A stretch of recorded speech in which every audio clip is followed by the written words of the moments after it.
तो हेलो दोस्तों, कैसे हैं आप लोग। तो जैसे कि आपको पता है कि हम लोग जो हमारा CSIT ब्रांच है उसका एक सब्जेक्ट डिस्कस कर रहे हैं, data warehousing and mining. अभी तक हम लोगों ने 3 यूनिट को बहुत अच्छी तरीके से अपलोड किया हुआ है।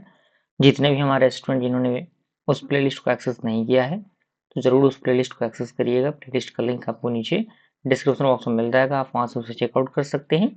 और इस वीडियो को लाइक करिएगा, फ्रेंड सर्कल में चीज़ों को शेयर करिएगा ताकि वो लोग भी इन चीज़ों को देखें और उनका फ़ायदा उठा सकें। ठीक है, तो आइए स्टार्ट करते हैं। यूनिट नंबर 4 का पूरा टॉपिक आपके सामने यहाँ पे लिखा हुआ है, कौन कौन से टॉपिक हमें पढ़ने हैं। पहला टॉपिक हमारा है सुपरवाइज लर्निंग। क्या होता है ये? कह रहा है supervise learning is a machine learning technique where the model is trained using label data. यानी सुपरवाइज लर्निंग एक प्रकार का मशीन लर्निंग टेक्निक होता है जहाँ पे जो मॉडल है वो ट्रेंड होते हैं किसके द्वारा लेबल डेटा के द्वारा। ठीक है। Input data content the features and non outputs. यानी जो इनपुट डेटा है वो फीचर को कंटेंट करते हैं और जो आउटपुट पता होती है उनको कैरी करते हैं। ठीक है, जिसे हम लोग लेवल्स बोलते हैं। The algorithm learns the relationship between the input and output. यानी जो एल्गोरिथम है वो सीखता है किसके रिलेशनशिप को भाई, इनपुट एंड आउटपुट के बीच की रिलेशनशिप से चीजों को क्या करता है, सीखता है।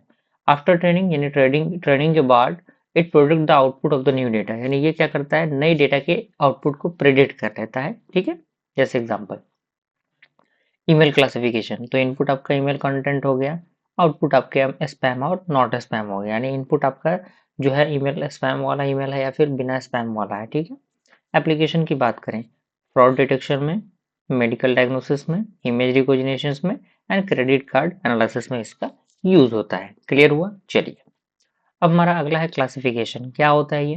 कह रहा है classification is a supervised learning method used to access used to assign data into predefined categories और classes। यानी जो क्लासिफिकेशन है एक प्रकार का सुपरवाइज लर्निंग मेथड है जिसका यूज किया जाता है असाइन करने के लिए डेटा को एक प्री डिफाइंड कैटेगरी में और क्लासेस में।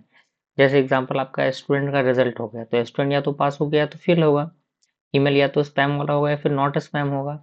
तो क्लासिफिकेशन एल्गोरिथम जो है वो लर्न करता है पैटर्न को from the training data and classify करता है नए डेटा को। ठीक है, यानी पुराने डेटा से चीज़ों को सीखता है, उनके पैटर्न को समझता है और नए डेटा के रिगार्डिंग चीज़ों को फाइंड आउट करता है। That's it.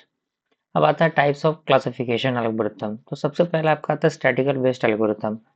तो कह रहा है These algorithms uses a statistical model and probability theory। यानी ये जो एल्गोरिथम है ये स्टैटिकल मॉडल को और प्रोबेबिलिटी थ्योरी को यूज करता है। जैसे एग्जांपल की बात करें एल्गोरिथम की तो लॉजिस्टिक रिग्रेशन आता है। तो ये यूज होता है फॉर द बाइनरी क्लासिफिकेशन। ये प्रेडिक्ट करता है प्रोबेबिलिटी ऑफ क्लास के मेंबरशिप को। जैसे आपका प्रेडिक्ट करना हो गया weather a customer will by A product, यानी कस्टमर किसी प्रोडक्ट को बाई कर रहा है। दूसरा हमारा था लीनियर डिस्क्रिमिनेंट एनालिसिस, जिसे LDA कहते हैं।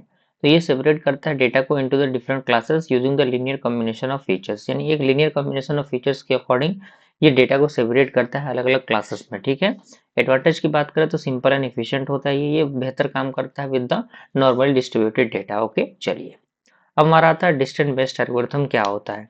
तो ये जो एल्गोरिथम है वो क्लासिफाई करता है डेटा को जो बेस्ड होते हैं डिस्टेंस और सिमिलैरिटी बिटवीन डेटा इनपुट। यानी डेटा इनपुट के बीच में एक बेहतर सिमिलैरिटी हो और डिस्टेंस हो, उसके अकॉर्डिंग ये जो है वो चीज़ों को क्लासिफाई करता है। अब इसमें सबसे पहले आपका आता है KNN, यानी के नियरेस्ट नेबर।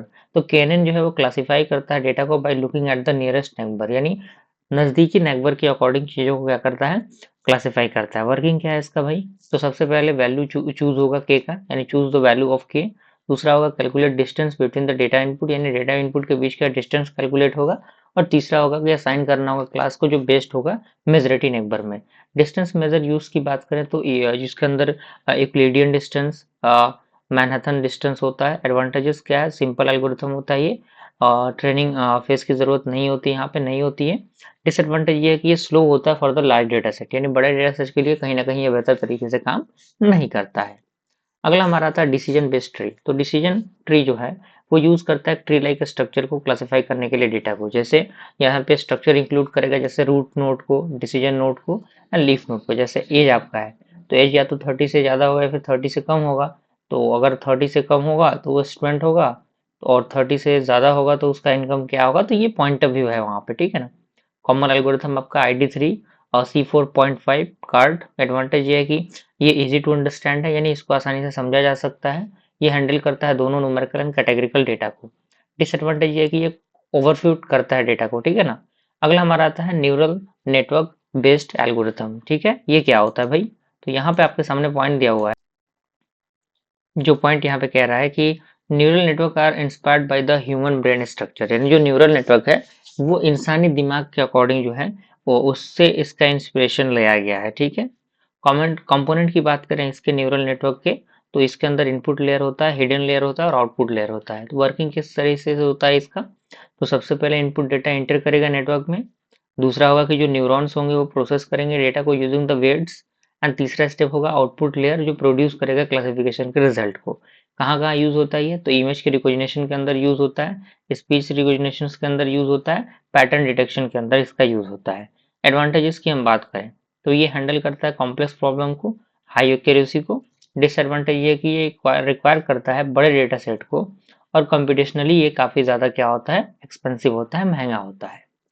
अब हमारा आता है रूल बेस्ड एल्गोरिथम, क्या होता है भाई, तो रूल बेस्ड एल्गोरिथम में आपके सामने पॉइंट दिया हुआ है, कह रहा है rule based algorithm classification uses if then result, यानी इफ देन यानी यदि ये तो रिजल्ट आपको मिलेगा, ये कंडीशन पे काम करता है। जैसे अगर एज आपका क्या रहा, एज आपका ग्रेटर देन 80 रहा तो कैटेगरी क्या होगा, सॉरी लेस देन 80 रहा तो क्या होगा, कैटेगरी आपका माइनर होगा।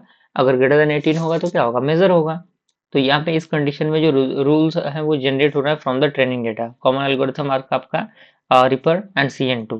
एडवांटेज ये है कि ये इजी टू इंटरप्ट है, ट्रांसपेरेंट डिसीजन मेकिंग है ये। डिसएडवांटेज ये है कि large rule sets for complex data, यानी बड़े सेट के लिए कहीं ना कहीं डेटा जो है वो काफी कॉम्प्लेक्स हो जाता है, ठीक है। अगला आता है हमारा प्रोबेबिलिस्टिक क्लासिफायर, क्या होता है ये, तो कह रहा है कि this classifier use a probability theory to classify data, यानी ये जो क्लासिफायर है इसका यूज किया जाता है प्रोबेबिलिटी थ्योरी के लिए और क्लासिफाई करने के लिए डेटा को। अब इसके अंदर आता है नेब बेस क्लासिफायर, ये बेस्ड होता है बेज क्लासिफायर, ये बेस्ड होता है किस पे, बैजन थ्योरम पे। अब इसका फॉर्मूला होता है पी ऑफ ए, एंड आपके पास ये एक मॉडुलस वाला ऑपरेटर है, B is equal to P of B A and cross P of B, sorry P of A upon P of B, okay.